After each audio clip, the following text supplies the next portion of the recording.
Hai Sobat Eksis, bagaimana kabar kalian hari ini? Semoga kalian semua dalam keadaan baik dan juga sehat.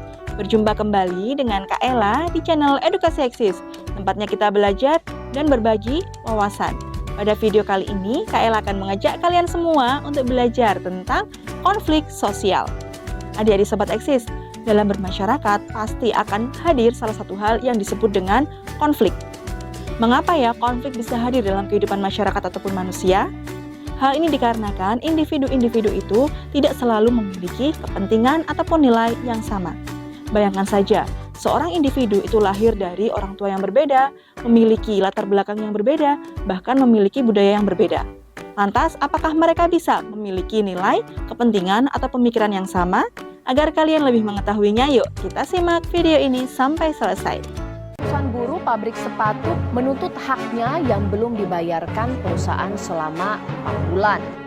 Kedua supporter saling lempar dan memprovokasi satu sama lain. Tawuran pelajar SMK berlangsung usai jam pulang sekolah di Jalan Matraman Raya, Jakarta Timur. Adik-adik Sobat Eksis, pasti kalian sudah menebak dong ya, apa yang ditampilkan dalam video tadi? Benar sekali, video tadi sedang menampilkan demonstrasi dan kericuhan. Demonstrasi dan kericuhan merupakan salah satu contoh bentuk dari konflik sosial. Hal ini dikarenakan demonstrasi dan kericuhan merupakan bentuk dari individu ataupun kelompok yang saling berlawanan ataupun bertentangan. Sekarang kita cari tahu yuk pengertian dari konflik sosial. Menurut Kamus Besar Bahasa Indonesia ataupun KBBI, konflik artinya percekcokan, perselisihan ataupun pertentangan. Sehingga konflik sosial adalah pertentangan antar anggota masyarakat yang bersifat menyeluruh dalam kehidupan masyarakat. Kira-kira menurut kalian, apa ya penyebab dari konflik itu? Mengapa individu ataupun kelompok dalam masyarakat bisa saling berkonflik? Jadi, setiap individu berasal dari keluarga, kelompok, dan budaya yang berbeda. Hal ini menyebabkan setiap individu memiliki perbedaan masing-masing. Perbedaan inilah yang menyebabkan konflik. Namun, perbedaan seperti apa yang menyebabkan konflik itu? Yang pertama, perbedaan kepentingan. Pernah nggak sih kalian merasakan berbeda kepentingan dengan teman kalian? Misal, teman kalian ingin bermain bersamamu, namun kamu sendiri ingin mengerjakan tugas sekolah. Lalu, jika teman kalian tetap ingin meneruskan keinginannya, bisa terjadi konflik, bukan? Nah, itulah konflik yang disebabkan perbedaan kepentingan. Contoh lainnya adalah demo yang dilakukan oleh para buruh menuntut kenaikan gaji. Hal ini menunjukkan bahwa buruh dan pengusaha memiliki tujuan yang berbeda. Buruh ingin kenaikan gaji, sedangkan pengusaha tidak. Hal ini menyebabkan konflik antara dua kelompok tersebut, sehingga perbedaan kepentingan dalam masyarakat adalah suatu hal yang biasa adanya. Yang kedua, perbedaan individu. Manusia adalah individu yang unik. Jangankan manusia yang berbeda orang tua, suku, dan ras, manusia yang lahir dari dalam satu rahim pun memiliki banyak perbedaan. Meskipun secara fisik sekilas sama, seperti dalam kasus bayi kembar, belum tentu pendirian dan perasaan kedua kembar tersebut sama. Perbedaan pendirian dan perasaan akan sesuatu hal atau lingkungan yang nyata ini dapat menjadi faktor penyebab konflik sosial. Sehingga dalam menjalani hubungan sosial, seseorang tidak selalu sejalan dengan orang lain. Apa sih contoh konflik akibat perbedaan individu? Contohnya seperti konflik antar keluarga atau konflik antar teman sekolah. Yang ketiga, perubahan-perubahan nilai yang cepat. Terjadinya perubahan di dalam masyarakat yang cepat akan menyebabkan masyarakat tidak siap dengan perubahan tersebut. Perubahan adalah sesuatu yang lazim dan wajar terjadi. Tetapi jika berlangsung cepat atau bahkan mendadak, perubahan itu akan menyebabkan konflik sosial. Sebagai contoh, peraturan merokok di tempat umum. Pemerintah tidak langsung memberlakukannya di seluruh masyarakat Indonesia, tetapi di beberapa tempat yang terbatas terlebih dahulu. Lalu perlahan-lahan terus meluas dalam rangka memberi kesempatan kepada masyarakat untuk memahami peraturan tersebut. Lain halnya jika peraturan tersebut diberlakukan dengan cepat, maka akan banyak demo dari masyarakat. Yang keempat, perbedaan latar kebudayaan. Individu berasal dari ras, suku, hingga kelompok yang berbeda. Oleh karena itu, setiap individu memiliki kebudayaan yang berbeda. Perbedaan latar kebudayaan juga dapat mengakibatkan konflik sosial.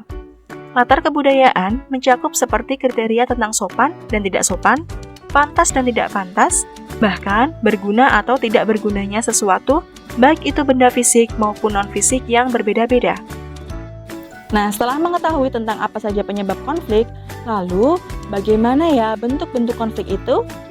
Jadi, konflik akan dibagi menjadi beberapa bentuk. Nah, kali ini kita akan belajar tentang bentuk konflik berdasarkan sifat dan posisi pelakunya. Berdasarkan sifat. Berdasarkan sifatnya, konflik dibagi menjadi konflik destruktif dan konflik konstruktif. Yang pertama, konflik destruktif. Konflik yang membawa akibat kurang menguntungkan bagi pihak yang berkonflik, yaitu mengakibatkan hilangnya nyawa atau harta benda, serta timbulnya persaingan, cemas, dan ketegangan yang meningkat.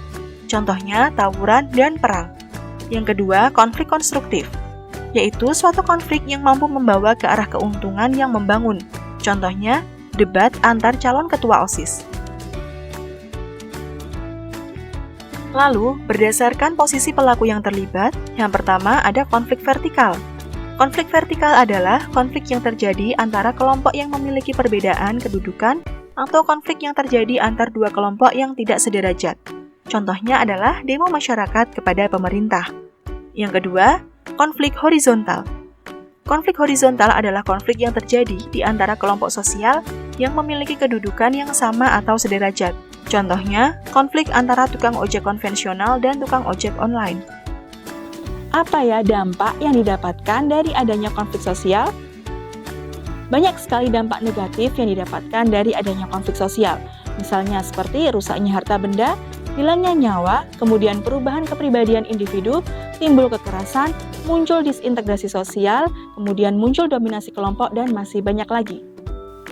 Tak hanya dampak negatif saja, namun dampak positif juga didapatkan dari adanya konflik sosial, misalnya seperti meningkatkan solidaritas dan merekatkan hubungan antar kelompok, serta sebagai pembelajaran sebagai bahan untuk menyusun kebijakan dalam menyelesaikan dan mencegah konflik itu sendiri. Lantas, bagaimana ya jika konflik itu sudah terlanjur terjadi? Apa upaya yang dilakukan untuk menyelesaikan konflik? Upaya yang dilakukan untuk menyelesaikan konflik disebut dengan akomodasi.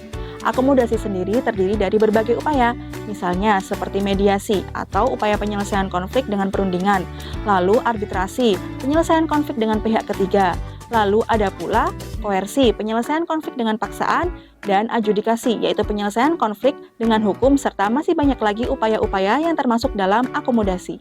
Untuk menyelesaikan konflik yang ada harus disesuaikan dengan konflik yang terjadi. Misalnya, demo antara tukang ojek konvensional dan ojek online. Maka, penyelesaian konflik bisa dilakukan dengan mediasi atau perundingan. Mengapa konflik harus diselesaikan? Hal ini agar integrasi atau persatuan dalam masyarakat dapat tercipta, sehingga masyarakat dapat hidup dengan tertib, aman, dan nyaman.